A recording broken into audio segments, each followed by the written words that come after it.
7월의 편식, 일기를 펼치며. 이 책은 내가 고기를 끊기로 결심한 7월에 썼던 일기를 옮겨 쓴 것이다. 누군가의 일기를 집어든 누군가를 위해 나에 대한 소개를 먼저 하는 게 친절한 시작이 아닐까 싶어 우선 내 소개를 간단히 해보려 한다. 최소한 어떤 사람이 어떤 생각을 가지고 쓴 일기인지를 알아야 책장을 계속 넘길지 말지 결정할 수 있을 테니깐.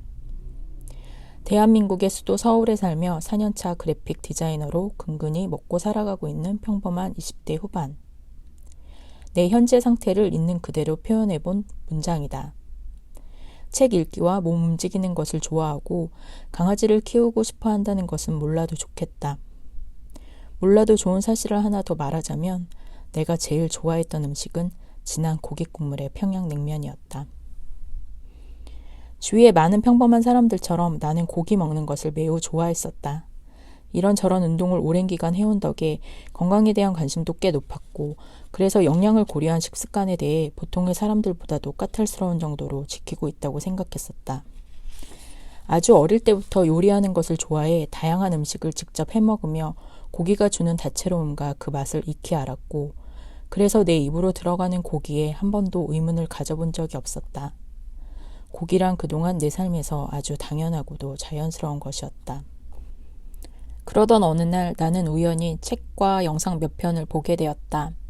평소라면 보고 그냥 지나쳤을 그 컨텐츠들은 아주 잔잔하게 내 머릿속에 자리 잡아 하나의 의문을 남겼다. 우리는 왜 소, 돼지, 닭을 이리도 많이 먹는 걸까? 당연히 음식으로만 생각했던 고기의 근원은 사실 소비라는 목적에 맞게 키워진 살아있는 동물이었다. 가축으로 태어나 공장식 축산 안에서 고통받으며 죽기만을 기다리는 그들의 삶. 더 많은 소비를 위해 의도적으로 개체를 불린 탓에 그들이 야기하는 여러 가지 환경적, 윤리적 문제들. 내가 그런 콘텐츠를 보게 된 건 우연이 아니었을지도 모른다. 상황은 생각보다 나빴고 그 사실을 진작 알아챈 사람들이 내는 변화를 향한 목소리가 이제야 내게 닿았던 것이다.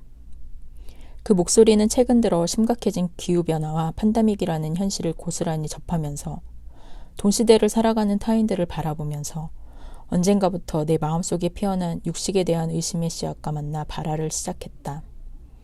나는 이러한 현실 속에서 아주 작은 개인인 내가 실천할 수 있는 변화가 무엇일까를 고민했고 2020년 6월 마지막 즈음 고기를 먹지 않고 한 달을 보내보자 결심하며 작은 노트 한 권을 마련해 매일 먹은 것들을 기록하기 시작했다. 그리하여 이 책은 7월간 무엇을 먹었는지와 무엇을 보고 느꼈는지가 짧게 기록되어 있다. 왜 채식주의자가 되기로 결심했나 라는 계기보다는 채식지향 생활을 한번 해보자 라는 결심부터 출발한 이야기. 처음부터 완전한 채식주의자가 되겠다거나 열정적으로 비거니즘에 몰두하겠다는 결심은 없었다. 천성이 어떤 신념이나 믿음에 깊이 빠지는 것을 좋아하지 않는다. 그래도 최소한 공장식 축산에 가담하지 말자는 하나의 목표와 나 자신에게 솔직하겠다는 다짐이 담겨있는 글이다. 가벼우면서도 쉽사리 흔들리지 않는 마음을 담아낸 한 달의 일기이다.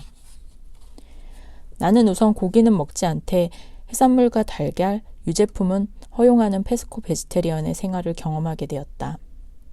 지금까지 내 삶의 방식을 크게 뒤집지 않으면서도 부담 없이 시작할 수 있는 방향이라고 생각했기 때문이다. 하지만 될 수 있으면 완전 비건 식당을 지향했으며 그것도 늘 잘 지켜진 것은 아니었지만 그렇게 등대를 세워놓았기에 중간에 길을 잃지 않고 나를 좀 더 올바른 방향으로 이끌어 나갈 수 있었다. 7월은 멋진 달이었다. 수박과 복숭아가 농후한 햇살을 받아 달콤함을 가득 품고 시장에는 싱싱한 가지와 오이가 믿을 수 없이 싼 가격으로 판매되고 있었으며 소면을 삶아 야채와 간단한 양념으로 비빈 시원한 요리가 어울리는 시간이었다. 한 달이라는 짧은 시간 동안 30 가까이 살면서 제대로 알지 못했던 채소의 진면목도 만나볼 수 있었다. 모두들 답답한 시간이라고 입을 모아 말하지만 오히려 그래서 혼자만의 시간을 많이 가질 수 있었고 직접 요리할 기회도 평소보다 많았으며 주변의 소리에 귀를 닫고 내 안의 소리에 더욱 집중할 수 있었다. 스포를 하나 하자면 7월이 훌쩍 지나고 해가 바뀐 지금도 나는 고기를 먹지 않는다. 여전히 7월에 세워두었던 등대를 향해 나아가는 중이다.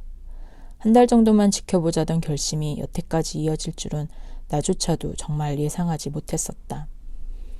어쩌면 누군가는 이 기록을 보고 별거 아니라며 시큰둥할 수도 있고 누군가는 재미가 없다고 느낄 수도 있다. 이 책은 전문적인 서적도 아니고 비건에 대해 심도 깊은 내용을 담고 있지도 않기 때문이다. 그저 도시의 평범한 회사원이 그동안 잘 먹던 고기를 끊고 생활한 매일의 사사로운 일과 식단을 담은 일기다.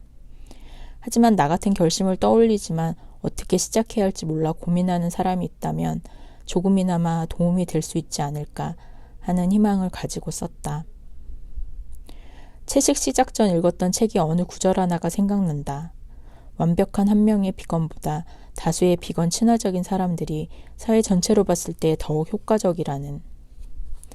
여태 호들갑 떨지 않고 누구에게도 티내지도 권하지도 않으며 혼자 조용히 이 생활을 해왔지만 책을 쓰게 되면서 가장 바라는 것은 이 기록을 보고 그럴 마음도 없었던 누군가가 한 달만이라도 비건 지향 생활을 실천해보게 되는 것이다.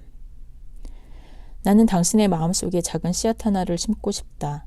그 씨앗에 물을 줄지 그대로 묻어둘지는 당신의 자유다. 그럼 초보 채식주의자의 사사로운 기록을 집어든 것을 환영하며 일기를 펼쳐볼까 한다.